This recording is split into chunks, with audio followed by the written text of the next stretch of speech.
আসসালামু আলাইকুম ওয়া রাহমাতুল্লাহি ওয়া বারাকাতুহু। হামিদা ওয়া মুসাল্লিয়া ওয়া মুসাল্লিমা আম্মা বা'দ।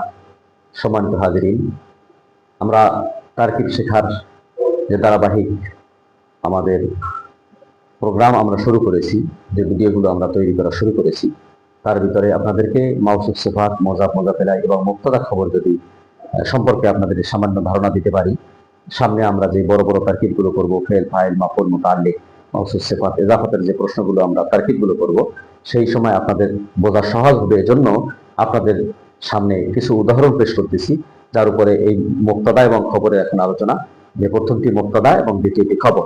আমরা ইতিপূর্বে ভিডিওর মধ্যে বলেছিলাম যে প্রথমটি যদি মারেফা হয় এবং দ্বিতীয়টি নাকেরা হয়, তাহলে মুক্তাদা, প্রথমটি হয় মুক্তাদা, দ্বিতীয়টি হয় খবর। আপনারা এই 10টি উদাহরণের মধ্যে এর সম্পর্কে আপনারা দেখতে পাবেন যে আল কিতাব শব্দটি মারেফা, জাদিদুন শব্দটি নাকেরা। তো মারেফা শব্দটি, মারেফাটি মুক্তাদা এবং জাদিদুন খবর। আল মাসজিদু জামিলুন, মাসজিদু মুক্তাদা, জামিলুন খবর। আর রজুলু শারিফুন, আর রজুলু মুক্তাদা, শারিফুন খবর। আর তিলমিজাতু মুস্তাহিদাতুন, তিলমিজাতু মুক্তাদা এবং মুস্তাহিদাতুন খবর। সাঈদুন মুআল্লিমুন, সাঈদ শব্দটি মুক্তাদা এবং মুআল্লিমুন শব্দটি খবর। আল মাদ্রাসাতু জামিলাতুন, মাদ্রাসা শব্দটি মুক্তাদা এবং জামিলাতুন খবর। আল বাইতু জামিলুন, মুক্তাদা এবং খবর। আর তিফলু জামিলুন, মুক্তাদা এবং খবর। রাশিদুন তিলমিজুন, রশেদ মারেফা, এটা নাম ব্যক্তির, এজন্য মারেফা সেটা মুক্তাদা, তিলমিজুন খবর।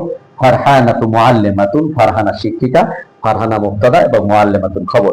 এভাবে বাক্যের মধ্যে আল কোরআনু কিতাবুল্লাহ, বাক্যের শুরুতে আল কোরআন শব্দটি আসছে, আপনি বলবেন মুক্তাদা, পরেরটি তার খবর হবে। এভাবে আমরা মুক্তাদা এবং খবরকে সহজেই চিনে নিতে পারি। মুক্তাদা খবর সম্পর্কে আপনাদের সামনে যে উদাহরণগুলো পেশ করতাম, এগুলো আপনাদের যারা প্রথম পর্যায়ে আছেন তাদের অ্যানালাইসিস গবেষণার জন্য, তাদের পড়াশোনার উন্নতির জন্য মুক্তাদা খবরের বিষয়টি যদি আমাদের আয়ত্তে এসে যায়, সামনে তারকিবগুলো আমাদের জন্য সহজ হবে। আসসালামু আলাইকুম ওয়া রাহমাতুল্লাহি ওয়া বারাকাতুহু।